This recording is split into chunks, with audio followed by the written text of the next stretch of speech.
with Suvas, Agam. नमस्कार दर्शकवृन्द, आज हामी पेगी हगल्स्टनको बारेमा कुरा गर्दैछौँ र उहाँसँग प्रत्यक्ष संवादमा पनि जोडिनेछौँ र उहाँसँग जोड्नु भएको छ गुरुमा राधिका भट्टराज्यूले, जो उहाँसँग नै पेगीसँग नै अहिले अमेरिकामा सँगै हुनुहुन्छ र राधिकामा र पेगीको एउटा बडा मिठो संयोगले अमेरिकामा अहिले ठुलो प्रभावकारी कार्यक्रमहरू गरिरहनु भएको छ।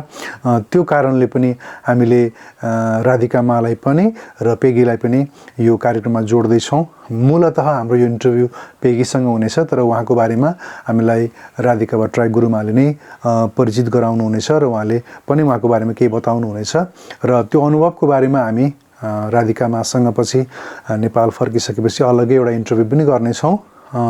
मूलतः पेगी हगल्स्टनले सर्जरी गर्नुभन्दा अगाडि एउटा विशेष थेरापीहरू गर्नुहुन्छ बिरामीहरूलाई र त्यो सर्जरी गर्नुभन्दा अगाडि गरिने थेरापीको सेसनले धेरै बिरामीहरूको त सर्जरी नै गर्न नपरेको र सर्जरी गर्नुभन्दा अगाडि नै त्यो रोग सन्चो भएको प्रमाणहरू भेटिसक्यो, धेरै प्रमाणहरू भइसक्यो भने जसले सर्जरीमा जानुहुन्छ ती बिरामीहरूले पनि अरू त्यो थेरापी नलिने बिरामीहरूले भन्दा छिटो रिकभर गरेको, दबाई पनि कम प्रयोग गर्नु परेको र एनेस्थेसिया जुन खालका औषधिहरू जुन प्रयोग गर्नुपर्छ त्यो औषधिहरू पनि निकै कम प्रयोग गर्नु परेको प्रमाणहरू भेटिएको छ।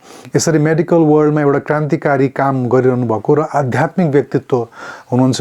उहाँको सुपुत्र पनि अत्यन्तै प्रतिभाशाली व्यक्तित्व हुनुहुन्छ।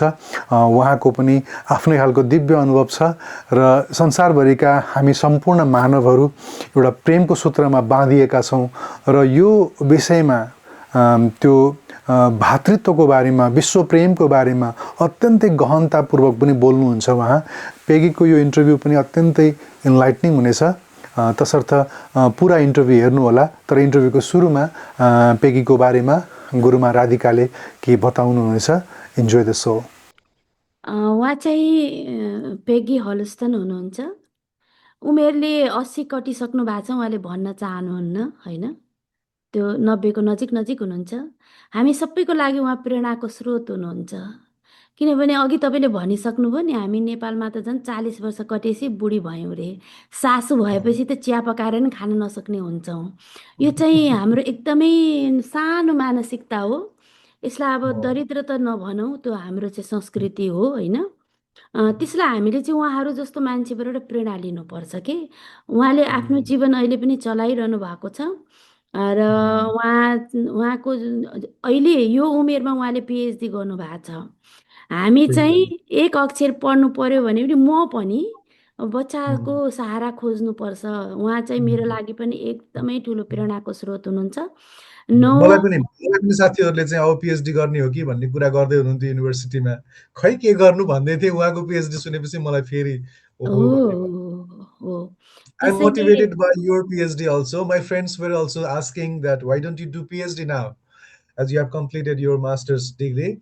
And now I was thinking, okay, maybe I don't know if I will do or not. But listening to you, I also got inspired to do PhD maybe in coming days. Oh, good. What do you think you'll do it in? Because I'm just finishing up mine, and it's a big undertaking, and it has to be really aligned with your purpose of why you came to Earth. What would you want to do it in? Exactly. Let me see. Well, I did my postgraduate in English literature. Yeah. And I'm really into this spiritual research. So I don't know. Maybe I will do something like that. He's doing very good. It's going to be something in spiritual research because you glow when you talk about it. It's the meaning to your life. I mean, I have been doing this interview for 4 years, and maybe I have interviewed almost like 400 or 500 people till date, and all of those peoples were spiritual peoples. I have also interviewed Guruma several times, and her son also. Adi. And Adi, yeah, yeah, I he's have been wonderful. interviewing spiritual people, so I will be doing some research on that maybe. गुरुमा हजुरले भन्दै हुनुहुन्थ्यो भन्नु हजुर PhD अनि को कुरा गर्नु त्यही त उहाँ चाहिँ एकदम अब उदाहरणीय मान्छे हुनुहुन्छ, प्रेरणाको हो। स्रोत। उहाँले गर्दैखेरि म अमेरिकामा छु। उहाँले चाहिँ विभिन्न किसिमका रोगी मान्छेहरू, क्यान्सरदेखि लिएर धेरै बिरामीहरू मलाई दिइरहनु भएको छ र बार उहाँ त्यस्ता बिरामीहरूले गर्दा म अमेरिका आइरहेको छु र हाम्रो नेपालको पनि नाम रहिरहेको छ। फेरि अब कस्तो जसलाई मैले हिलिङ गरिरहेको छु त्यो चाहिँ एकदम पढे लेखेका डक्टरहरू, केमिस्टहरू हुन्, जो चाहिँ अन्धविश्वास भनेर हाम्रो नेपालमा चाहिँ हाम्रो हिलिङको कति पद्धति छ नि त, होइन? तन्त्रदेखि लिएर धामी झाँक्रीदेखि लिएर हाम्रो चाहिँ विभिन्न परम्परा छ। त्यसलाई चाहिँ हामीले चाहिँ अन्धविश्वास भनेर चाहिँ त्यसलाई एकदम हेप्छौँ। तर यहाँ चाहिँ यसलाई यति ठुलो महत्त्व दिनुहुन्छ कि त्यो कुरो चाहिँ हामीले पनि बुझ्नु जरुरी छ। र मलाई चाहिँ अब धेरै धेरै उहाँबाट चाहिँ म यति धेरै प्रभावित छु। त्यही भएर पनि हिँडिरहेको छु कि अब हामीले चाहिँ कस्तो सिक्नुपर्छ, राम्रो। जान्नुपर्छ। अब जति धेरै हामी अगाडि बढ्यो त्यति हामीलाई सजिलो हुन्छ। अब थोरै थोरै इङ्ग्लिस जानेर पनि धेरै धेरै काम गर्न सकिँदो रहेछ। काम गर्न सकिएको छ है, कति मेरो राम्रो। चाहिँ मेरो आफ्नै अनुभव हो। अब यहाँ त कोहीसँग पनि नेपाली बोलेर त र हुँदैन। प्रेमको भाषा त सबैले बुझ्छन् हैन मा? त्यो पनि होइन, बोल्न सकिन्छ। हामीले सबै भाषा नमिलाउला रे, ग्रामर नमिलाउला रे, एकदम। बुझाउन सके त भइहाल्यो नि त। भइहाल्यो नि, कस्तो राम्रो। यसपालि मात्रै मेरो यो 3 महिनामा लगभग 45वटा इभेन्ट भयो। ओहो। सबैजना डक्टरहरू हुनुहुन्थ्यो होइन। अब त्यसले चाहिँ अब सबै कुराबाट त्यसले स्वावलम्बी बनायो भनौँ न, एउटा विचारको सिद्धान्त हामीले दिन सक्यौँ। अनि अर्को कुरा आर्थिक रूपमा पनि अलिकति सहज भयो। धेरै कुरा छ नि त। म जस्तो कति धेरै नेपाली दिदीबहिनीहरू हुनुहुन्छ जसले गर्ने सम्भावना हुँदाहुँदै पनि आत्मविश्वास कम भएर उहाँहरू डराइरहनु भएको हुन्छ नि त। त्यसैले हामी सबै सिकारु हौँ, सिक्न आएका हौँ। म पनि पेगीजीसँग सिकिरहेछु, उहाँ पनि मसँग सिकिरहनु भएको छ। हरेक कुरा सिक्नुहुन्छ, सेयर गर्नुहुन्छ। मसँग अर्की एउटी छोरी छिन् क्यालिफोर्नियादेखि आएकी, आफ्नो काम छोडेर। यहाँ त घन्टा घन्टामा पैसा गन्ने हो नि त।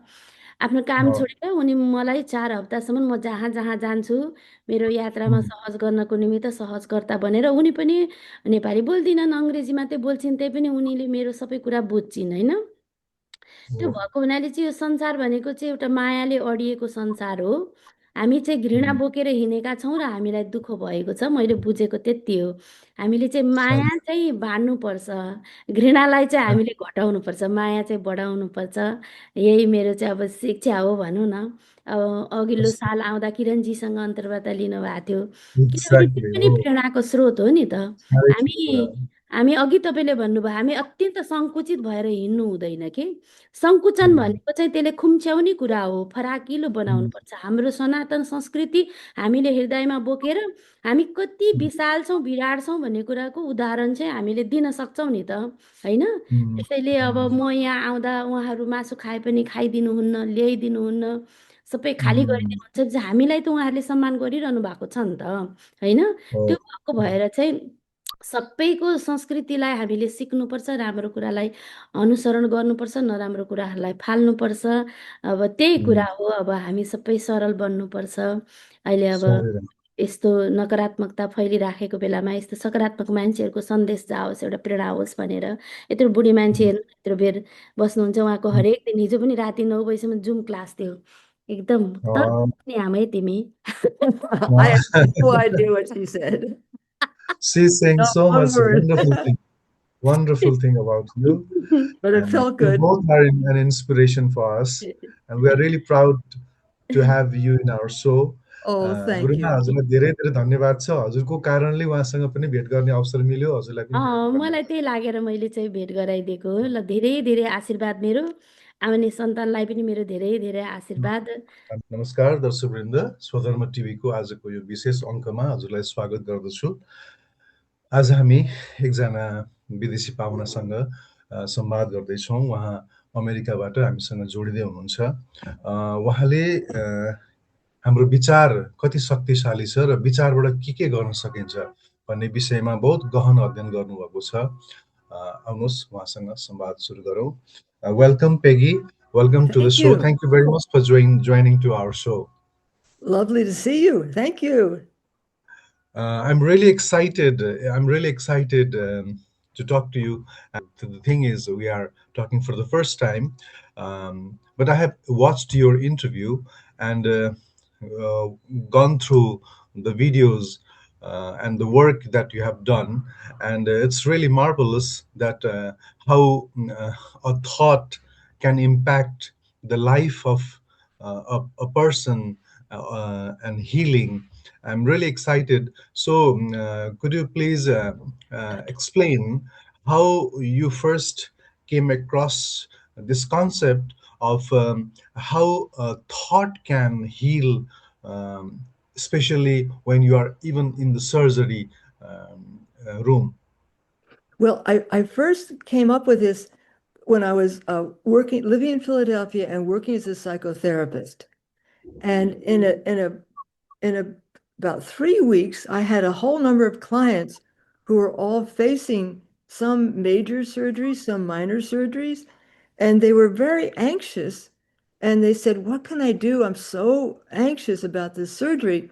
So they asked that question. And you know how you get downloads of information from the divine? Well, I just got Yeah, this absolute download of information of 5 steps they could use to prepare for surgery. And I went, oh, that makes perfect sense. So the next time the client came back, I guided them through these 5 steps that I can explain when you want me yeah, to. yeah, And yeah. Please. and then I created a relaxation because this was 25 years ago. And then I created a relaxation. Back then, it was an audio tape for them to listen to at home. And I asked them to listen to it twice a day so it would get them deeply, deeply relaxed. And then I asked them to hover just above sleep, not to fall asleep, but to just get good at hovering above sleep, because if they were measuring their brainwave activity, they'd be in a theta state where they'd be able to get their outcomes for surgery into their subconscious mind, which makes it really powerful. Like when we're in that deep, deep state of relaxation, hovering just above sleep, we have access to 95% of our unconscious mind. Whereas if it's a positive affirmation, it's only 5%. So it's a huge, huge difference. And it's a way to make change very, very quickly. And they were motivated by fear and anxiety. And so I came up with the 5 steps and they began using them about 2 weeks before surgery. And they came back Okay. afterwards and said, oh, I got so peaceful before surgery.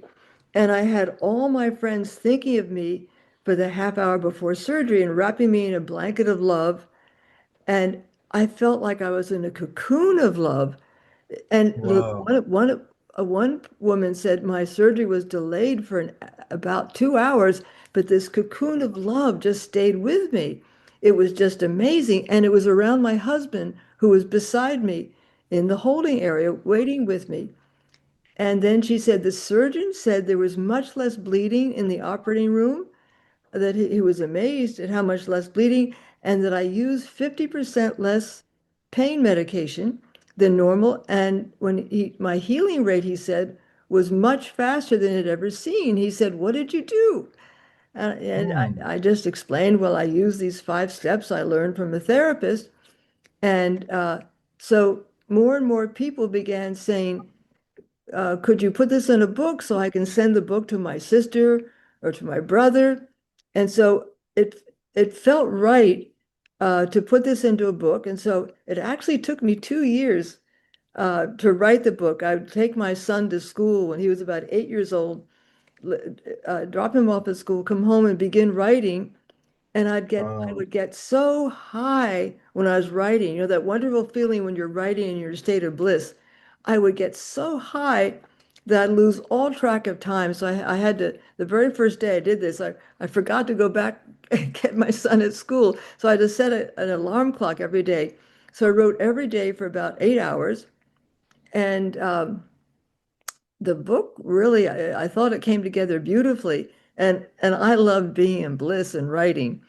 And so that's how it all came about. And then I've done a bunch of research studies, some at Harvard teaching hospitals, documenting, because if you've got a book and a procedure, you've got to document it using randomized controlled trials to document how effective is this. And the studies came out with great results. They're all on my website. If your listeners want to read the studies, they're there. And then there's a hospital in Boston that's one of the Harvard teaching hospitals, Brigham and Women's, and they began because they had so many patients using it with great results and was saving the hospital money because patients left the recovery room sooner and had less readmissions. Wow. So they then had me train 20 nurses who all worked in the operating room to give a 1-hour prepare for surgery workshop to for free for any patient who wanted it. And so Wow. with the research and now many hospitals around the country, like in New York City, there's a wonderful hospital called NYU Langone Medical Center, and they've had me train about 40 nurses, and they offer the nurses offer by phone or Zoom a free prepare for surgery workshop, and they give their patients the workshop. There's a wonderful woman, Helene Lerner, who has funded the hospital's program in integrative medicine for 25 years. She's been so generous making this financially possible, funding the Department of Integrated Medicine. And then at Johns Hopkins Hospital in Baltimore, there was a wonderful cardiac anesthesiologist, and she took my training program and she began offering to lots of people at Hopkins, and she's now moved to Seattle at the University of Washington, and she's getting it going there, and there are hospitals in Virginia and hospitals in California and all over the country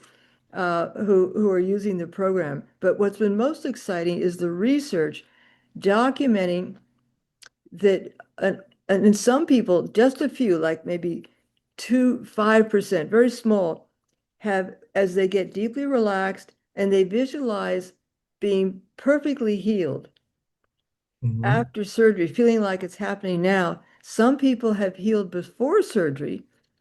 And Oh my God. I So know, no, I didn't no expect surgery. that. And oh, the most exciting story. There is a Wow. there was a woman in Boston who was skiing in Vermont, and she broke her leg skiing. She broke her tibia, that long bone in the bottom of the leg. And they put in all kinds of hardware at a Harvard teaching hospital. And a year later, when they x-rayed, they saw there was so little bone growth. They said, oh my gosh, the bone's not growing back. We're going to have to transplant bone from her hip to her tibia. And she was reading my book and using my relaxation, and she called and said, oh, preparing for this surgery is just bringing back all the memories of this skiing accident a year ago. I'm just being re-traumatized thinking about having surgery again. She said, could I come over and do a session with you to just use your program? I said, sure, come on over. And we met, and there's one of the sections in the book is talking to the part of the body that's having surgery. And I got her deeply, deeply relaxed and said, now talk to your tibia that's having surgery and ask it, what comforting feeling do you want me to give you? And so I show a person how to talk to the part of the body that's having surgery, because there's usually negative emotions or trauma stored in that part, and it always needs emotional healing. And she said, my tibia, my bone is saying it wants love, but how do I give love to my bone? I said, oh, it's easy. You just put your hands on either side of your knee, and then you just slide your hands down your leg all the way to that spot where it's broken on your tibia, where the fracture is, just the way you'd be stroking a baby. Just that gentle, that love that would be coming out of your hands. And as she began doing that, I could see pink puffy clouds of love coming out of her hands, but I didn't say what I saw. But I always use this information to ask better questions. I said, so what are you feeling? She said, oh, I feel pink puffy clouds of love coming out of my Wow. hands. I said, good, good. Now just slide them right down to where the fracture is and ask it, how many times a day does it want you to give it love? And she said, my bone says it wants love when I wake up in the morning for 10 minutes, for 10 minutes after lunch, and then 10 minutes when I'm in bed with my husband for both of us to put our hands on that area and give it love. She said, I'll do that. I'll do anything to help this heal. So she thought she was just preparing for surgery. And the most amazing thing happened. And this is how I've learned so much from what's happened to clients of mine. She gets to the hospital. She has two orthopedic surgeons with her in the operating room, and they open up her leg and they look and they say, because they had an x-ray from 2 weeks earlier, and they said, oh, so much bone has healed, we can cancel surgery. Wow. And it was just amazing. And what that led to, her neighbor was the chief of medicine at Beth Hmm. Israel Deaconess Medical Center. And he said, can you come to the hospital and do a research study with some of my doctors so we can guide other patients through this and document the efficacy of your relaxation? And I said, sure, and that's what I've seen, that as people get deeply relaxed and they're really Hmm. in their heart, like giving love to a part of the body. Love is the Hmm. highest vibration. So being a high Yeah. vibration, as you know, Suvas, it speeds healing. And Hmm. so it's from a scientific point of view, medicine, it's so silly. Science says the only thing that's real is what you can measure. And so I'll say, Yeah. well, you can't measure love, but you know when you're in love. You know, because all you think of that person all the time. And love Hmm. is the highest vibration. Uh, No so, doubt. so being that high vibration is profoundly healing. Hmm. Yeah, so nice to listen that story. By listening to that story, many thoughts are coming in my mind. Like we can, by using that concept, we can multiply it to the different dimension, different uses. Like as everything that you said is all because of love and thought, isn't it? So by thinking positive and doing that thing with the love is the key that it's working, isn't it? What do you think, in our modern medicine, in our modern life, people are full of anxiety and are so much younger and older generation, both generation, especially younger generation, because of the bombardment of the information that they are getting and the pressure that they are getting to compete with the world, to compete with this AI technology. They are more into stress, and especially even in our eastern area, as you know, the society, the country gives them a pressure to succeed in life, to go beyond their neighbor, beyond their friend, uh, to compete with the friend, compete with the relative, and beyond that, going abroad, learning and earning. So all this kind of stress is almost all over the world in some extent. Uh, what do you think? How can we apply this technique that you have um, come up with to reduce the anxiety of the people of today? Well, in fact, in the research study they did at this teaching hospital, they found as they actually gave my program to patients who had been hospitalized patients, and they had them listen to my relaxation twice a day with Mm, coming up with what their three end results were. So they get to a mm, very deep state of relaxation. And what they found was just 2 days of listening to the relaxation twice a day, the mm, patients had a decrease in the use of medication for anxiety. And they also had a significant finding in a lowering of heart rate, which is, of course, having stress reduction. So many people just listen to my relaxation to reduce mm, stress. So they, because it's so important. We have in our, as you know, in our autonomic nervous system, it has two branches. One, the mm, fight or flight or freeze response, and one is mm, rest and digest. And when we're in fight or flight, we're only meant to be in it for a minute and a half at a time. But as you're saying, many people are so stressed, they're living in it. And when they do, their immune system, which is in the parasympathetic branch, it's put on the back burner. It's not even working.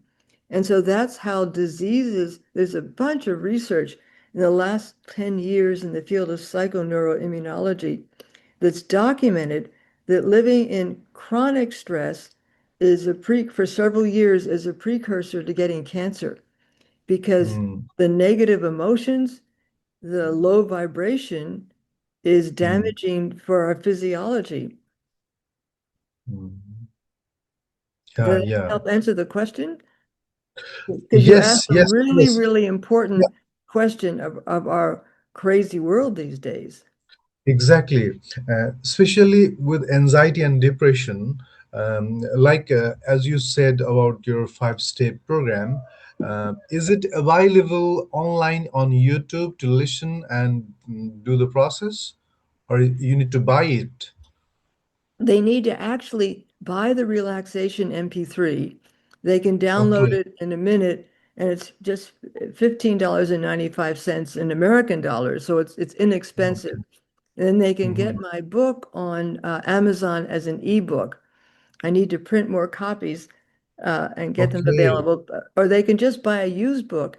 But the book Mm, is a quick read of 2 hours. So they actually need to listen to the relaxation twice a day mm, with their healing end results and mm, listen to because it's really the practice of getting deeply relaxed into that very deep altered state of consciousness where they then mm, visualize right after surgery of being telling their partner, I feel comfortable, I feel fine, and then having a second end result that they're, mm, say, if they had a knee joint replacement, they're walking well, and a third that they're totally mm, healed and fine, doing something they mm, love to do, skiing or playing tennis or hiking again. mm. So they Do you visualize. have any idea, any thought of making some special small audio special program for free for the world in coming days?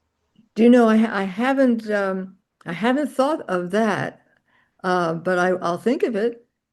Hmm. It's a good Yeah, idea, because but they yeah. really need to use because to be Hmm. realistic, they really need to listen to the relaxation twice a Hmm. day, Hmm. and Okay. and for about 2 weeks before surgery to get they How can't. long is the audio? How The long is the audio? audio is only 25 minutes long, so but Okay. they can't think, oh, I can just do this Hmm. once and then I'm going to be completely calm before surgery. It's really the reinforcement twice a day Hmm. for 2 weeks is the best way to do it. But some people only may have Hmm. 2 days notice before surgery, and they've Hmm. listened to it twice a day for 2 days and get deeply Hmm. relaxed. It's about their beliefs. Our beliefs are so powerful. And Hmm. on earth, we're meant to be a creator and we're Hmm. meant to create our realities. And many Hmm. people just passively let life happen to them instead of Hmm. creating what they want. For example, when my son Sam was about 5 years old, Hmm. I lived in Cambridge, Massachusetts, and I was taking him to a toy store. And I said, Sam, you can get three toys, but they each have to be $2. And he Hmm. looked at me really puzzled, like, doesn't my mom understand? And so he said, Hmm. Mom, where I've come from, because he remembered where he came from before he came to Earth. He said, Mom, where I've come from, when you take something off a shelf, another one appears.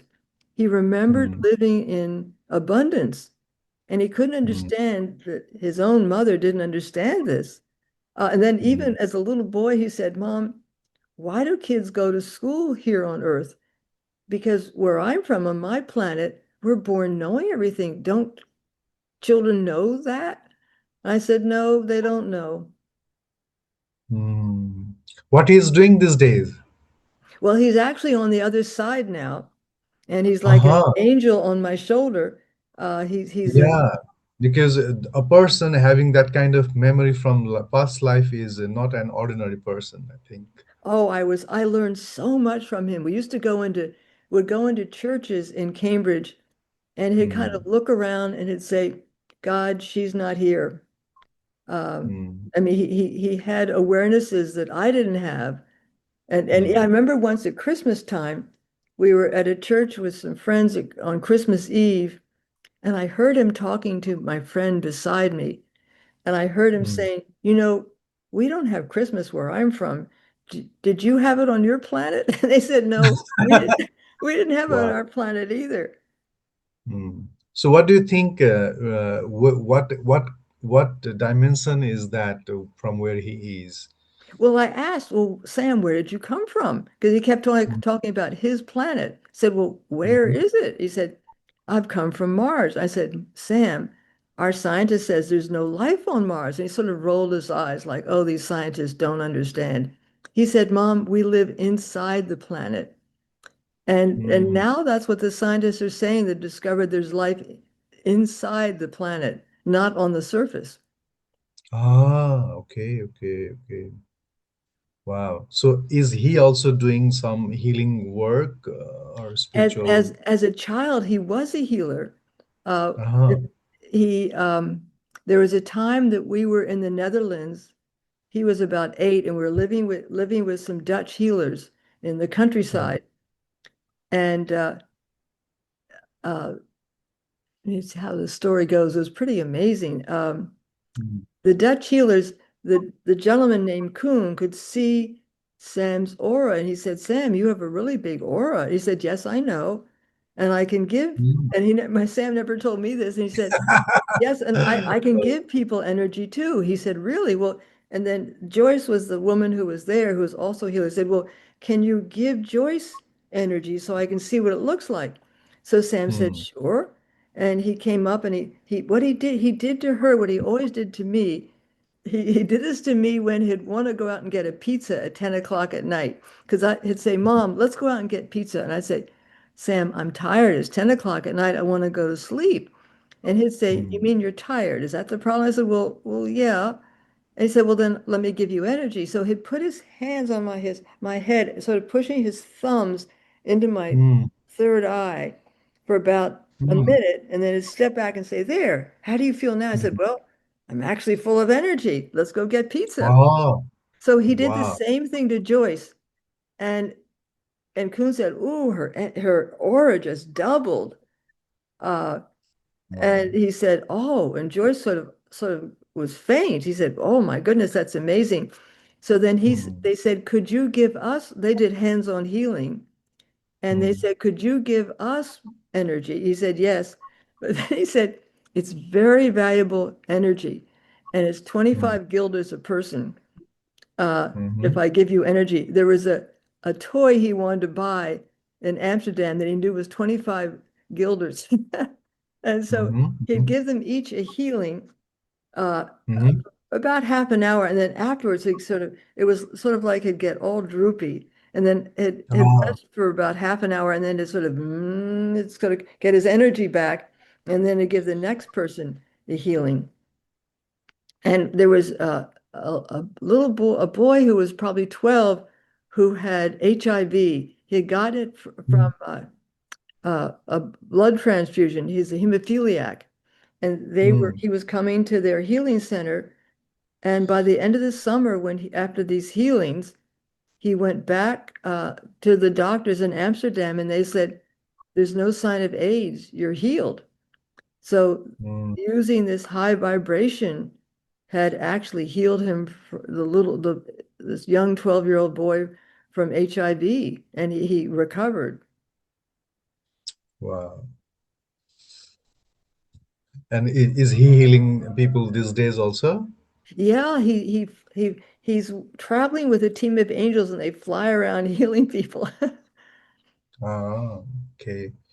Um, as you were saying, we are co-creators or creators. We are not. We should not or should not let it be let it flow like whatever it comes, but rather we should create our own destiny, our own life. I want to dive a little bit more on that one. Uh, Normally people think that it is everything is destined, and though we try to crawl through the life, but everything happens what it is supposed to happen, the disease or the destiny or the work, whatever comes in life. And I have been hearing about this, that we are co-creators. We can create our own destiny. We can create our own life and things. Um, it's a big debate, spiritual debate for long. Uh, Please shed some light on that. Well, a person just needs to try it and see what happens. First, to say what side of the line where they are. Do they believe they create their life, or do they Mm, believe life happens to them? And if they mm, want to say, well, I want to create my life, then you then want to say, well, what do I want to create? And be very specific, and then mm, begin creating that. But it's all about feeling, not thinking what they want to create, but it's about feelings, about emotion. And they want mm, to begin feeling like what they want to create has already happened, not is in the future, will happen. So it's being the present moment with the feeling, the emotion that the creation has already occurred. Like the woman who's healing her bone, her tibia, mm, she was feeling like her bone was already healed, not that it will be healed, but she was imagining walking again and her leg being fine. So it's mm. something that, did you ever read the books called the Seth Material? No, no, I Yes, haven't. it's SETH. There are several books that were channeled by Jane Roberts in America. And this being on the other side talked about how it's so important for us to be creators and to we actually create our own reality. And so the more people, they just have to experiment and test it out for Mm, themselves by deciding what do they want to create, and then mm, watch all the synchronicities start to happen versus having the other point of view where things just happen to us. But mm. it's a totally different way of thinking. And then also that the ultimate place of gain to that is, um, but understanding that when we came into this lifetime, before we were born, on the Mm. other side, we met with our guardian angels deciding why we want to come to Earth and what our purpose was. Uh-huh, uh-huh. And the Okay. people who were really in touch with what their mission was, why they came to Earth, you'll notice they have tremendous joy about their life because they know when they're living on purpose, they know that's why they're here and that's what they came to do. And as they live with that understanding, their life has a very deep meaning to them. Mm. What do you think about the effect of karma or the work deed that we Well, have? Or, certainly the things we've done in other lifetimes follows us. And mm, we're always creating more good karma or bad karma, depending upon our thoughts, our emotions, and our deeds. So mm. it's like everything has a reaction, and it's Exactly. either goes well positively, Mm, or it doesn't. And it's all mm, based on our thoughts and the power of our thoughts. And most mm, importantly, there's wonderful research that was done at the Institute of Heart Math in Boulder mhm. Creek, California, and they now can measure because unfortunately our education system, when we were born as little children, we came in as babies in our heart. And you know how babies just emanate love? When you hold a baby, you don't know yet. Yeah, Well, exactly. I don't know then yet, you but do. When you I can hold feel it. Yeah, when you hold a baby, they just emanate love. And because exactly. there is soul in a body and they've just come from the other side. I remember my Mm, son said to me when he was about 5, he said, Mom, where I've come from, it's all love. There's not that much love here on earth. And he remembered the oh, difference because they come into this dimension and they're all love, but earth is not all love, or else would all be in bliss. Um, mm, and but we're a soul in a body, and so our soul is peace and love, and it's always connected to the divine. In fact, apparently there's more of us, if you put your attention here in the crown chakra, there's more of us on the other side, back in the other dimension than physically here. And when you really put your attention here, when you let the light come in and the love come in, and you really fill up with light and love and feel that radiance, we feel fabulous. Let's see, where was I going with this? I lost track of where I was going. What was No, the but question you asked? you are saying marvelous thing. Yeah, go on. I'm Okay, loving so it. I just remember I was trying to make a point and I lost my own, No, I'm well, I loving it. lost my own thought. Let me just remember what it was. Well, we were talking about karma, and then That's it. you That's right. exactly. Yeah. And so let's see.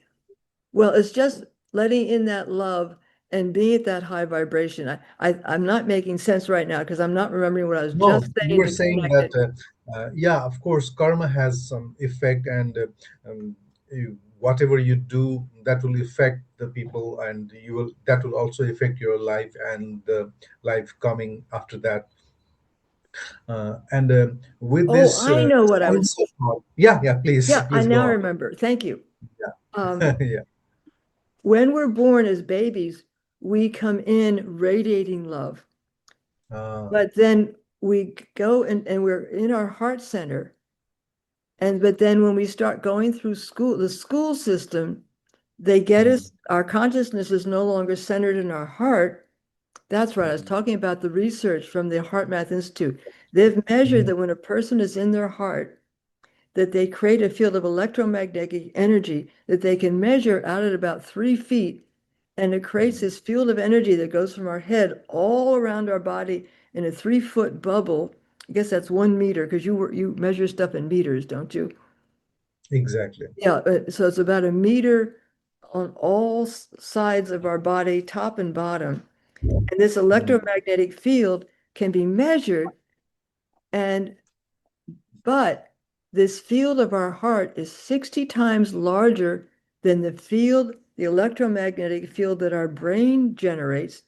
So this wow. larger field of our heart entrains the smaller field of our brain, and then you have the two major organs in your body in harmony, and that creates Mm, what's called heart rate variability, which mhm, mainstream medicine now says is the healthiest way to live, and they have devices that you can wear on your watch as a watch or as a ring to measure mm, what's your heart rate variability.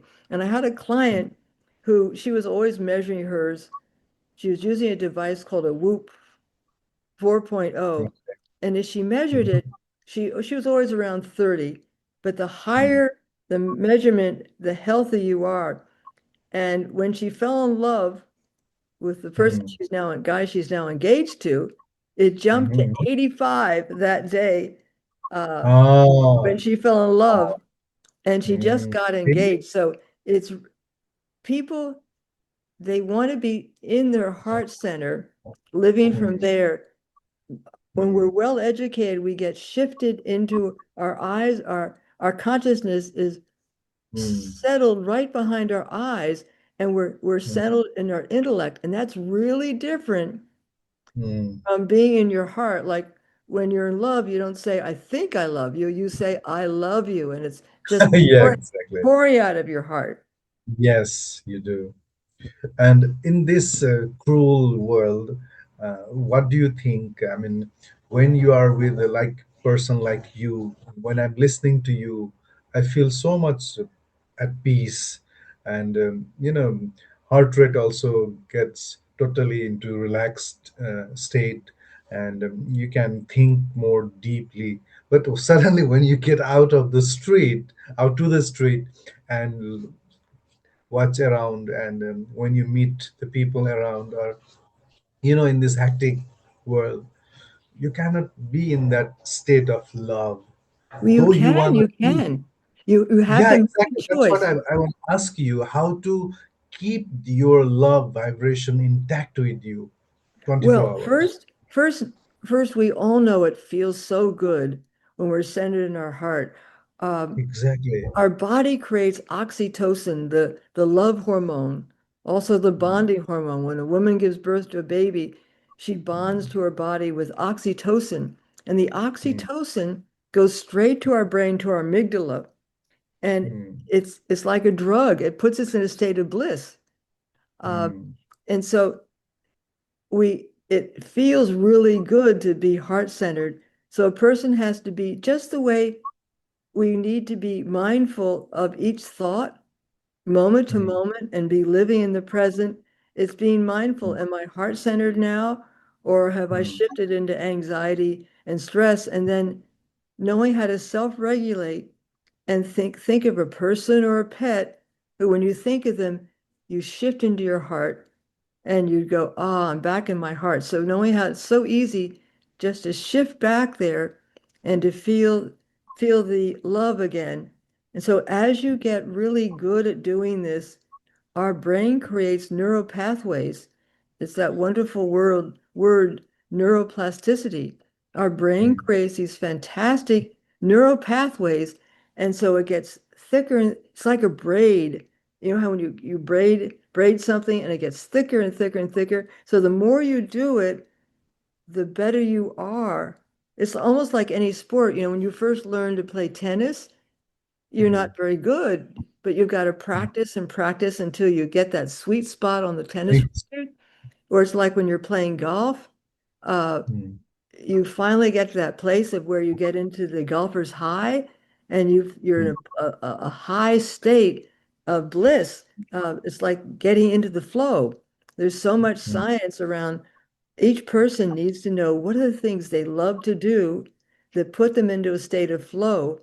For some people, athletes, it's running. It could be, for some people, it's reading a book.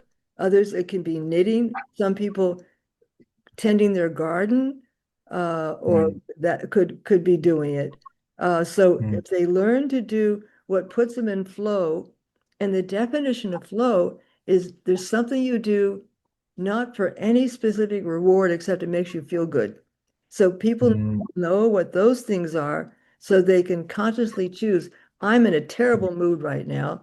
I'm gonna I'm gonna do something that, or I'm gonna go take a run for half an hour, go jogging, because that puts me in a state of flow. So it's knowing what, because everyone's different about what puts them into flow, and knowing what the several things are that works for them so they can shift themselves. And I don't know if you can connect with it, especially in our Indian subcontinent. We have so many of our siblings around and our relatives around. We live in more compound family, big family, and when a son marries a girl, she have to come and work for the family, and it is a little bit narrow-minded that she have to serve everyone. You know, it's not to all the families these days, but the concept is still in the society. And one woman who left her house and came to this new house have to serve whole family, and Oh, everyone will even judge the work that she is doing. And as you know, she is new to that her house, and she will of course make mistakes, and she will be judged again on that. And she will be continuously judged and judged and oh judged. dear. And yeah, and that's the situation even in India, even in Bangladesh, even still today in some household in Nepal also. So in that kind of situations, or some if even you are doing good thing in your office, your boss may be always pouring his anger into you. uh, that could be the situation. And in the even in the school also, like even in whatever job you are doing trying to do the best, but your boss may be expecting more from you. So that kind of situation varies from place to place. There are places where you will be stressed, and people will be expecting something else from you. And the expectation from people, as your son says, there is not much love in this realm. It is true. So there are that kind of situations. So again, I will ask that same question: how to deal with that kind of situations when people are totally throwing negativity into you, and how you preserve yourself. It's awful, isn't it? It's very, very Yeah. painful. Um, So each person needs to listen to their gut and Mm, not stay in that situation, to mm, not be in a job where they're not loved and appreciated, to mm, and then really to create their own reality. Say, I'm going to find a job and feel like where I'm loved and appreciated and valued for what I do, so that they mm. really create that reality. Now it's a lot harder when it's a family situation Exactly. and you You cannot love your leave the husband, family. but Yeah. your mother-in-law is Mm, always critical. And exactly. I think that's when a person needs to say from their heart, I love your son, but tell the truth. But when you criticize me, it hurts me, it's painful. And Mm, I, how could you begin to appreciate me? Because mm, if we keep going down this road of you always being critical, it's mm, damaging for me and it's mm, damaging for you. It's creating terrible, bad karma. And this mm, has to change. I think to stand up and be brave and confront it, it's telling the truth in a direct, straightforward way. And mm, you don't know what the response is going to be mm. because many people don't want to hear the truth. Um, Exactly. it's a very difficult question that you're asking and a very challenging one. Mm. But also, do you know that spiritual book called A Course in Miracles? Mhm, mhm. Well, in that course, they have a number of sayings, and one saying is, this may be a good answer. It says, see all attacks as a call for love. And so anytime a person is having negative energy, you just send them love and they melt. They can't keep up the negativity. Um, Exactly. Exactly. I remember I learned this from a friend. I was teaching Mm, my classes in Paris. I spend the month of May mm, and October in Paris for about 5 years teaching classes. mm, And a friend of mine who lived in California said, could I come with you? I've never been to Paris. And I said, sure. So we were taking mm, a plane from Boston to London and then London to Paris. And so I had it all figured out. I'd get on the plane, I'd get the seat by the window and have a blindfold I'd put on. I'd put on my blindfold, put on my mm, relaxation, get deeply relaxed, and fall asleep for the 5 hour flight from Boston to London. So after mhm, 5 hours of sleep, I felt really good. So as we're mm, getting on the plane, she's climbing into my window seat, and I got really mm, mad. And I said, mm. that's my seat. I reserved it 3 weeks ago. And she did the most amazing thing to me. She just turned to me and showered me with love. And I just melted. And it was the first time I'd experienced what it was like when someone if Mm, I'm angry, sends me love. It's like I couldn't keep the anger going. I burst out laughing. But it was mm, such a palpable illustration of how to deal with anger by meeting it, sending it love, uh, mm, seeing all attacks as a call for love. mm. In India, there is a Sikh community. I know you have come, seen that kind of Sikh people in America also. In Sikh tradition, there is one beautiful poem they say, "साच कहूँ सुनिल्यो सबे जिन प्रेम कियो तिन ही प्रभु पायो." The truth, I will tell you, oh friend, those who love will get the God, Oh, realize the God. It is true, oh, my friend. If you love, you will get to meet the God, because love is God and God is love. So it is beautiful. absolutely. Isn't that? And It gives me chills. That's beautiful. mm, yeah. And in Vipassana meditation technique, uh, whatever you said exactly resonate with the meditation technique that they use in the last moment of Vipassana. It is called Mangal Maitri Dhyan. And in that Mangal Maitri Dhyan also, they do the same thing. They remember those friends who have been in bad relation with them, or the person that they think that they are their enemy. uh, they will remember them, their figure, and they will say that, okay, oh my friend, I forgive you for whatever I have done, and please forgive me if I have done anything wrong to you also. And Oh, from this moment, I forgive you, and this from this moment, you also please forgive me, and I have no bad feeling for you. And let me dive into the world of spirituality and meditation from this day on, and please let go of the bad feeling. And you will say this only in your mind, not you don't have to meet that person.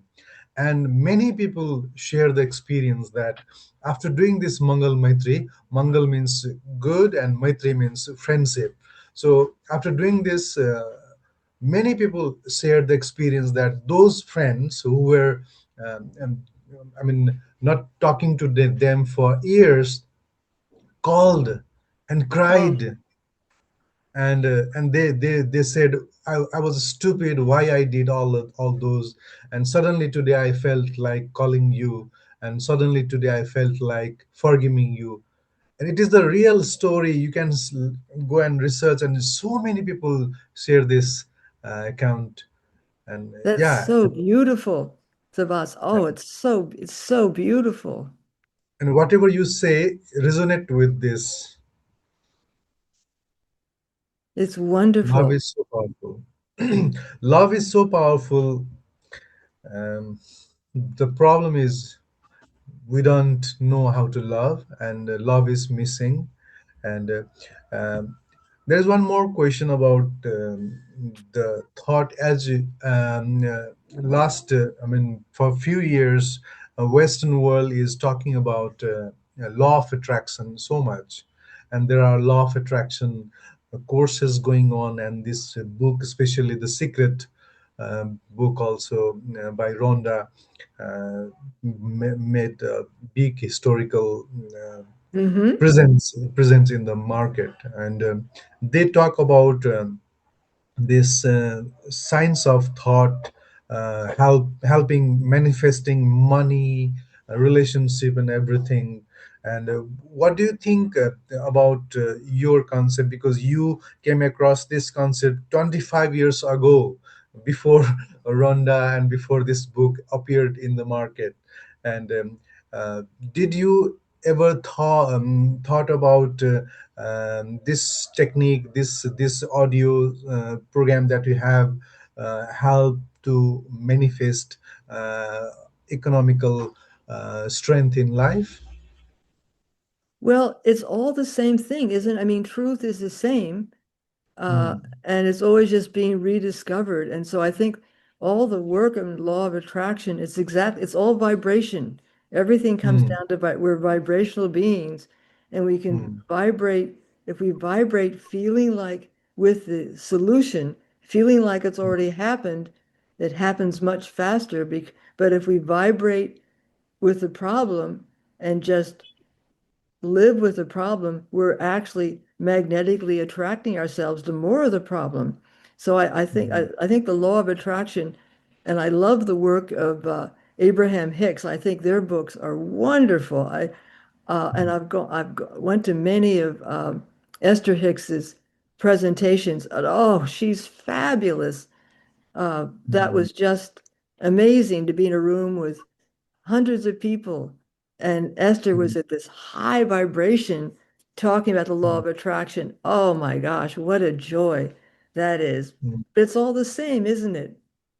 Yeah, I mean, while talking to you, I felt like, why did they missed you in that documentary, The Secret? Because you were the one who really wrote about this so much longer than that book appeared in the market. And when I'm talking to you, I felt like you also need to be included in that documentary. Don't you think that? And that never occurred to me. It never occurred to me. Okay, but yeah, I mean, you are great. You are doing a great job. Um, And as you said about your son Joyce, is he right there with you? Not right now. I mean, because I'm so Okay. focused on you that I Okay. have to shift my focus to feel where he is. So I'm Yeah. totally focused on you in Nepal. Yeah, yeah, yeah. I mean, I'm really, excited to know this two dimensions of your family. One, you, this divine entity, something gave this concept, this five step of healing to you, and your son coming from some different dimension.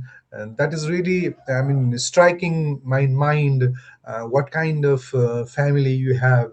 What do you think about your being in this existence in this earth?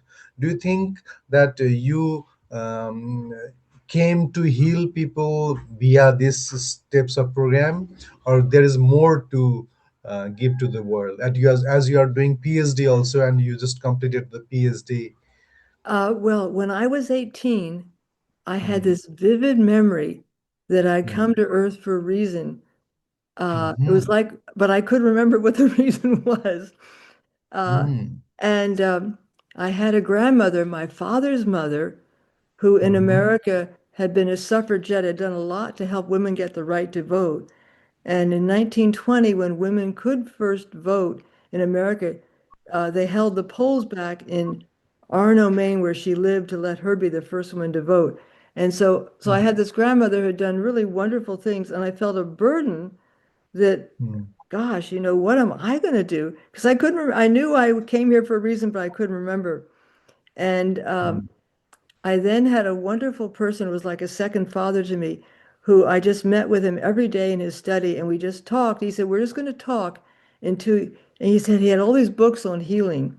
He had actually, his name was Arthur Young, and he had invented the helicopter. He had gone to oh, Princeton and studied with Einstein, studied physics. And after he got okay. out of college, he, in those days, it was the 1930s, the popular thing was to do psychoanalysis and to go to a psychiatrist every morning Mm, and record his mm, dreams. So he'd gotten really good at writing down dreams. And mm, uh, as he had decided after he graduated from Princeton University that the only way you really do things, you decide what you want to invent. And so he had 5 ideas for invention. He went to the patent office in Washington, D.C., and he found that 4 of them had already been invented, but no one had invented the helicopter. So he began saying, I want to have dreams that will show me how to create a helicopter. And so because he had gotten so good at remembering his dreams and writing them down in detail, he began to get blueprints in his dreams of how to build a helicopter. And he'd go to mm, Catalyst and repeat the dreams, and then he began building the models of the blueprints that came through. And it took him 8 years of doing this until he got a little model to fly. And then he built the actual helicopter, and that's how he built the helicopter. But it was Arthur, who was like a second father to me, that he said, we're just going to talk. He said, well, can I read your books on healing? He said, no, you'll think you got the ideas from there. We're going to talk until you remember why you came here. And so that's what helped me remember. And so having a sense of purpose, a person can say, get good at writing down their dreams and say, I'm going to have a dream that I'll remember why I came to earth. And then their life is really purpose driven, and it gives them an enormous fulfillment, and they won't stay in a job where they're not appreciated. Everything will just line up for them about doing what they came to earth. Doors will just open, great synchronicities will happen, and life takes on a deeper meaning and filled with joy. and what do you think about the concept of God that these people of this earth have? Every culture, every sect has their own god and own goddesses. And if you go deep into the concept of spiritual thought, you see that love is the key, and love prevails in every culture. Though, in spite of that, what do you think about the scenario of spirituality across the earth? Well, I'm a graduate of Harvard Divinity School. Uh, Uh-huh. I did study there, and um, you're right. Every culture has a God, and every culture knows what love is, and really love is God, and God is love. And we all have different names for it. I know I spent some time in teaching in Saudi Arabia, and it was just Mm, amazing. My Saudi friends, when they would meditate, uh, I would just feel love pouring into mm, their crown chakra. It was amazing to feel. They were because it started at a very young age as a child, mm, having connecting with Allah and having the mm, call to prayer 5 times a day. And boy, were they good. It was mm, real. You could feel it. I just loved to be in the room when they were doing their prayer because this palpable love would flow into them. Uh, the, so it's something that is a felt experience. People who are just thinking about it intellectually and mm, specializing in theology, they're just got a bunch of theories. But ask them, what do they feel in their heart? Do they feel mm, their connection with God? Because it's what they feel, and it's mm, feeling God's love, which is the most important thing. They can have theories, but boy, if you feel it, it's the real thing, and it's extraordinary. And we can it's what going back to your question, can a person in a very stressful life stay connected to love? Well, it's even more important to stay connected, be in their heart, and be connected to the divine. The more stressful life gets in this Kali Yuga, is we mm, need that's what we need to do, have that practice. Um, mm. so yes. So, I'm really happy to know that you know about karma, you know about this Kali Yuga thing, and even you know about the chakras. And Guruma was saying that you also do some chakra healing thing. What is that? Oh, well. Oh, well, I do it every day. I mean, I know Ah. that wonderful feeling of putting my hand over my heart chakra and my other hand Mhm, over my solar plexus. And there's, as mhm, you know, there's a minor chakra in the palm of each hand, and just feeling mhm, the beautiful energy flowing in is like, oh, it's blissful. Um, mm, so it just we're all connected to the divine and being recharged, letting that light pour in, that heavenly light. It's just how once you feel it, you just mm, want to do it more and more, and it's blissful. mm. I mean, I still So, feel blessed knowing yeah. Guru Amma because I love talking to her because I Yeah, learned yeah, so that much was from my her. next question. How you came across Guruma Radhika, how you met her, and how the friendship grew.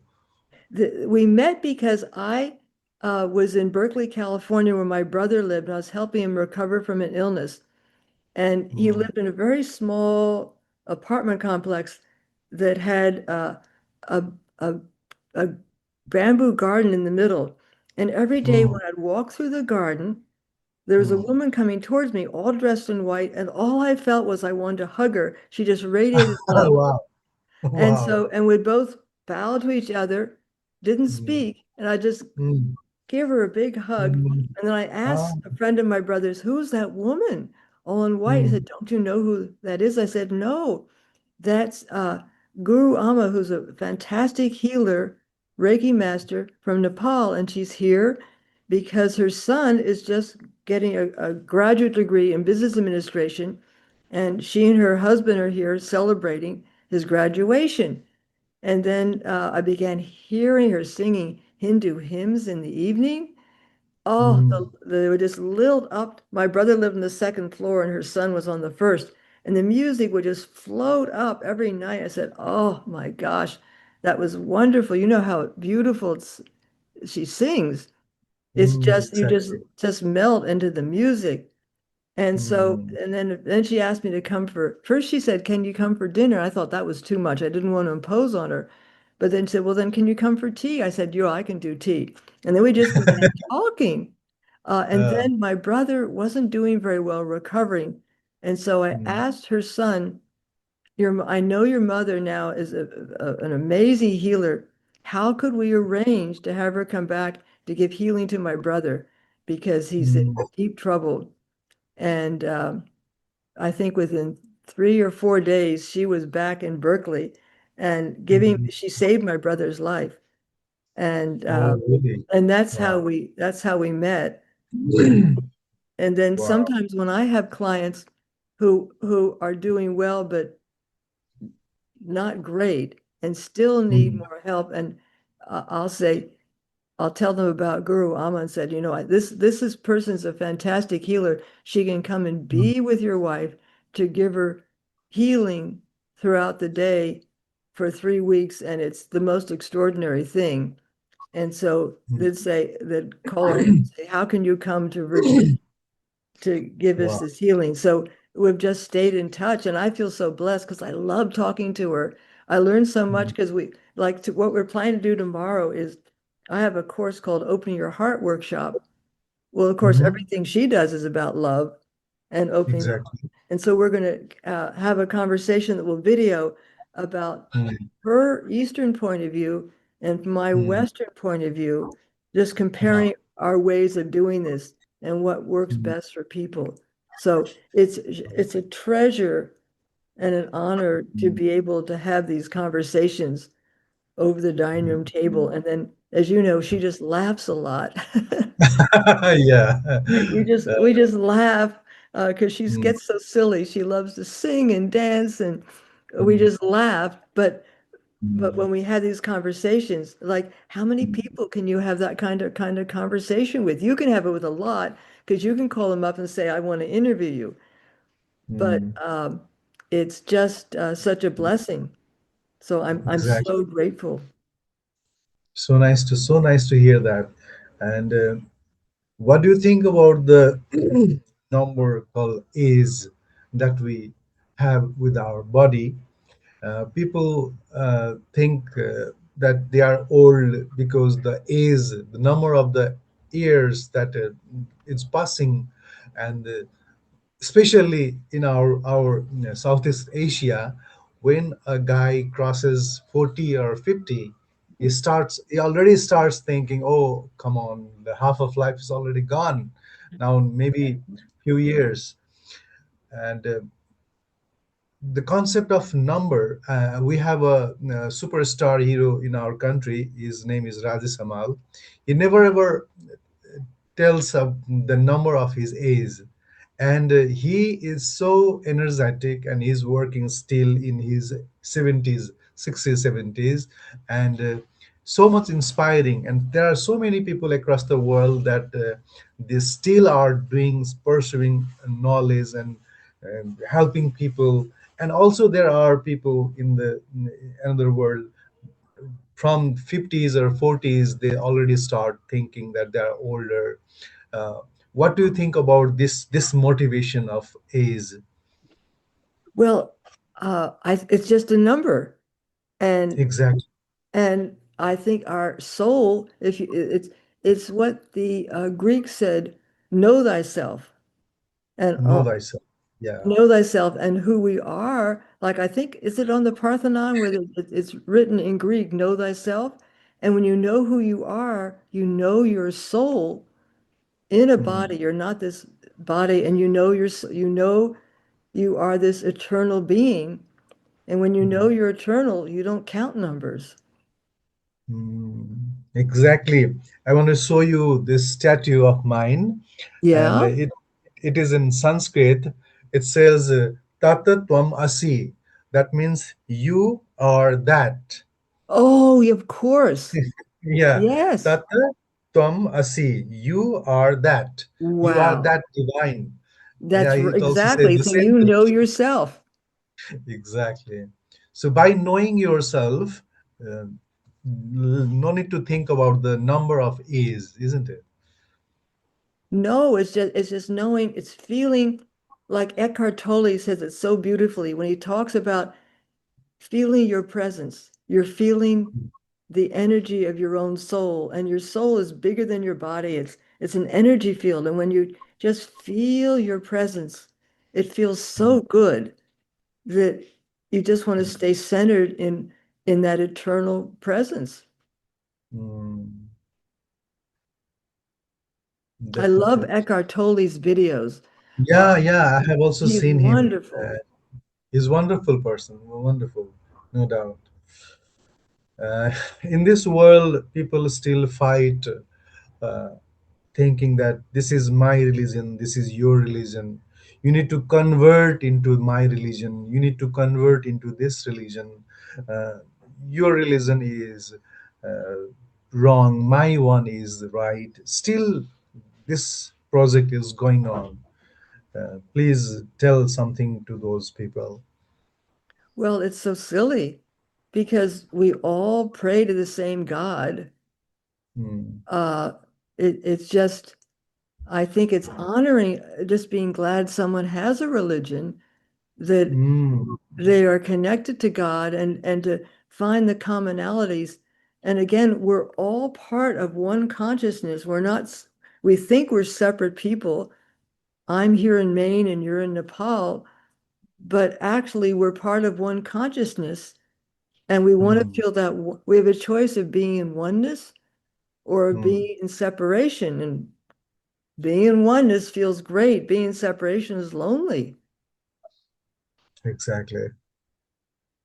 And if you think that it's only great that you have some faith, you have some belief, and you are working for the humanity, that's enough. Exactly. I mean, that's a lot. That's And a lot. and to feel that oneness Hmm.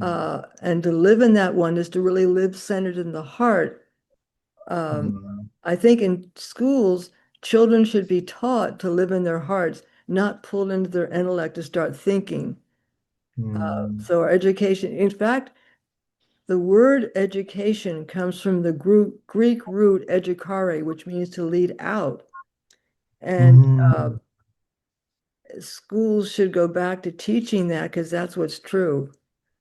Hmm. So lovely to have you in our show. I'm really honored, and it is such an enlightening interview, and I'm really happy that you shared your beautiful experiences, your beautiful um, life with us. I'm really honored. Thank you very much for the interview, and please share anything that you want to share to our audience. And the question that I have forgot to ask you, and please also, and at last we will also talk to Guruma. All right, great. Will it just be to be with those you love, do what you Hmm. love, Ah, and life is how it's meant to be. And here's Guru Amma. गुरुमा गुरुमा हजुरले हजुरसँग कसरी उहाँको भेट भयो भनेर उहाँले कति मिठोसँग बताउनु भयो होइन। हजुरले थोरै केही बताउन चाहनुहुन्छ भने बताउनुहोस् न उहाँको बारेमा। I'm asking her, tell something about you. उहाँ चाहिँ पेगी हलस्टन हुनुहुन्छ। उमेरले 80 कटिसक्नु भएको छ, उहाँले भन्न चाहनुहुन्न होइन। त्यो 90 को नजिक नजिक हुनुहुन्छ। हामी सबैको लागि उहाँ प्रेरणाको स्रोत हुनुहुन्छ। किनभने अघि तपाईँले भनिसक्नुभयो नि, हामी नेपालमा त झन् 40 वर्ष कटेपछि बुढी भयौँ रे, सासु भएपछि त चिया पकाएर नि खान नसक्ने हुन्छौँ। यो चाहिँ हाम्रो एकदमै सानो मानसिकता हो। यसलाई अब Oh. दरिद्र त नभनौँ, त्यो हाम्रो चाहिँ संस्कृति हो होइन। त्यसलाई हामीले चाहिँ उहाँहरू जस्तो मान्छेबाट प्रेरणा लिनुपर्छ कि उहाँले आफ्नो Hmm. जीवन अहिले पनि चलाइरहनु भएको छ। र Hmm. उहाँको अहिले यो उमेरमा उहाँले पिएचडी गर्नुभएको छ। हामी चाहिँ Exactly. एक अक्षर पढ्नु पर्यो भने पनि म पनि बच्चाको Hmm. सहारा खोज्नुपर्छ। उहाँ चाहिँ मेरो Hmm. लागि पनि एकदमै ठुलो प्रेरणाको स्रोत हुनुहुन्छ। मलाई पनि साथीहरूले चाहिँ अब पिएचडी गर्ने हो कि भन्ने कुरा गर्दै हुनुहुन्थ्यो युनिभर्सिटीमा। खै के गर्नु भन्दै थिए, उहाँको पिएचडी सुनेपछि मलाई फेरि ओहो भन्ने भयो। हो I'm त्यसैले motivated by your PhD also. My friends were also asking that why don't you do PhD now, as you have completed your master's degree. And now I was thinking, okay, maybe I don't know if I will do or not. But listening to you, I also got inspired to do PhD maybe in the incoming Oh, days. good. What do you think you'll do it in? Because I'm just finishing up mine, and it's a big undertaking, and it has to be really aligned with your purpose of why you came to Earth. What would Mm. you want to do it in? Exactly. Let me see. Well, I did my postgraduate in English literature, Yeah. and I'm really into this spiritual research. So I don't know. Maybe I will do something like that. He doing very good हो It's जस्तो going to be something in spiritual research because you glow Exactly. when you yes talk Yeah. about it's the meaning to Yeah, your life. I mean, I have been doing this interview for 4 years, and maybe I have interviewed almost like 400 or 500 people till date, and all of those peoples were spiritual peoples. Um, I have also interviewed Guruma several times, and her son also, Adi.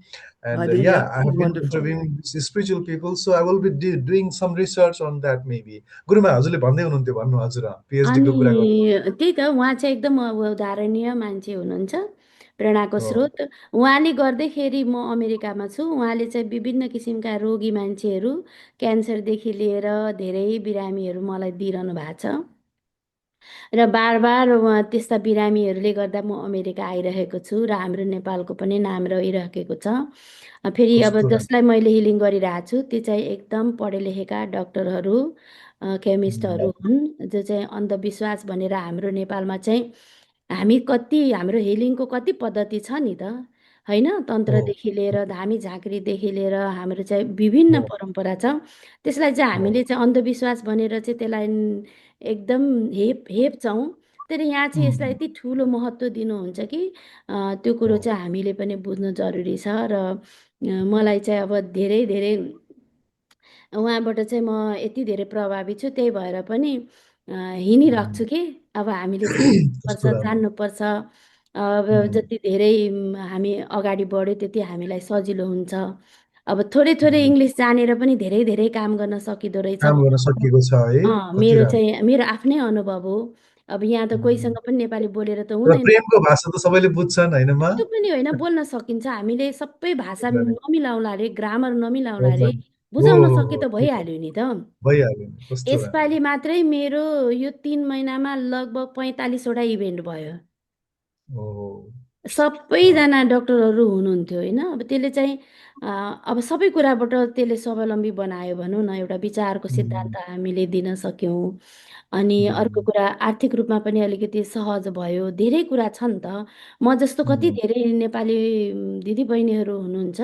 जसले उम्, गर्ने सम्भावना हुँदाहुँदै पनि आत्मविश्वास कम भएर उहाँहरू डराइरहनु भएको हुन्छ नि त त्यसैले हामी उम्, सबै सिकारु हौँ सिक्न आएका हौँ म पनि उम्, पेगीजीसँग सिकिरहेको छु उहाँ पनि मसँग सिकिरहनु भएको छ हरेक कुरा सिक्नुहुन्छ सेयर गर्नुहुन्छ मसँग अर्की उम्, एउटी छोरी छिन् क्यालिफोर्नियादेखि आएकी आफ्नो काम छोडेर यहाँ त घन्टा घन्टामा पैसा गर्ने हो नि त आफ्नो काम हो छोडेर उनी मलाई 4 हप्तासम्म म जहाँ जहाँ जान्छु मेरो यात्रामा उम्, सहज गर्नको निमित्त सहजकर्ता बनेर उनी पनि नेपाली बोल्दिनन् अङ्ग्रेजी मात्रै बोल्छिन् त्यही पनि उनीले मेरो सबै कुरा बुझ्छिन् होइन त्यो हो भएको हुनाले चाहिँ यो संसार भनेको चाहिँ एउटा मायाले अडिएको संसार हो हामी चाहिँ घृणा उम्, बोकेर हिँडेका छौँ र हामीलाई दुःख भएको छ मैले बुझेको त्यति हो हामीले चाहिँ सही माया चाहिँ बाँड्नुपर्छ घृणालाई चाहिँ हामीले घटाउनुपर्छ माया चाहिँ बढाउनुपर्छ यही मेरो चाहिँ अब शिक्षा हो भनौँ न अब अघिल्लो साल आउँदा किरणजीसँग अन्तर्वार्ता लिनुभएको थियो किनभने त्यो एक्ज्याक्टली पनि हो प्रेरणाको स्रोत हो नि त साह्रै ठिक कुरा हामी हो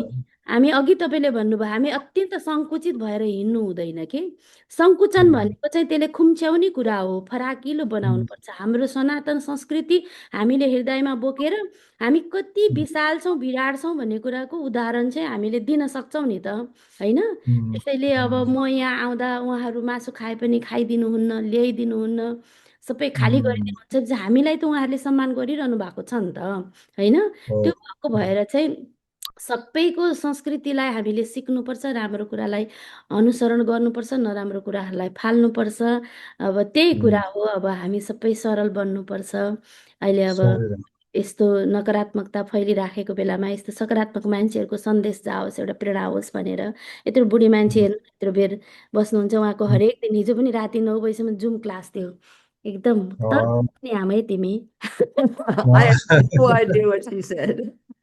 she's saying Not so one much word, wonderful thing about you, but it and felt you good. both are an inspiration for us, and we are really proud to have you in our show. Oh, thank गुरुमा you. हजुरलाई धेरै धेरै धन्यवाद छ। हजुरको कारणले उहाँसँग पनि भेट गर्ने अवसर मिल्यो। हजुरलाई पनि धेरै धेरै मलाई धन्यवाद। त्यही लागेर मैले चाहिँ भेट गराइदिएको हो। ल धेरै धेरै आशीर्वाद मेरो आउने सन्तानलाई पनि मेरो धेरै धेरै आशीर्वाद। धन्यवाद, कहिले हो धन्यवाद। म आइपुग्छु होला सायद।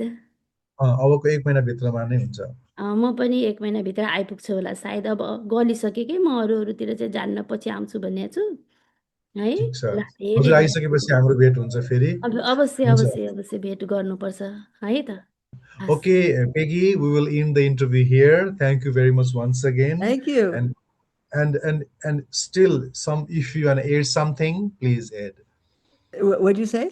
If you If want you to wanna add add something, some last line, if you want last to line. thank add you. something, Thank you. Thank you. Well, I'd love a copy of our interview because I'll share it with my audience here in Exactly. America. I will send the final copy to you. Don't worry. Great. Thank you so much. Lovely to meet you and hope to meet you sometime in person. Yeah, Thank you. definitely we will. Good. Thank you very much. And Guru Amit, show me the beautiful picture of you and your wife in her red Thank you very dress. much. Thank you. So that's Yeah, lovely. So blessings and love to you and your wife. thank you. Om Namah Om Shivaya. Namah I can Shivaya. say that. Om Namah Shivaya. Okay. Om Namah Shivaya. Lots of love. Bye-bye. Bye. The Secrets of Life with Suvas Agam.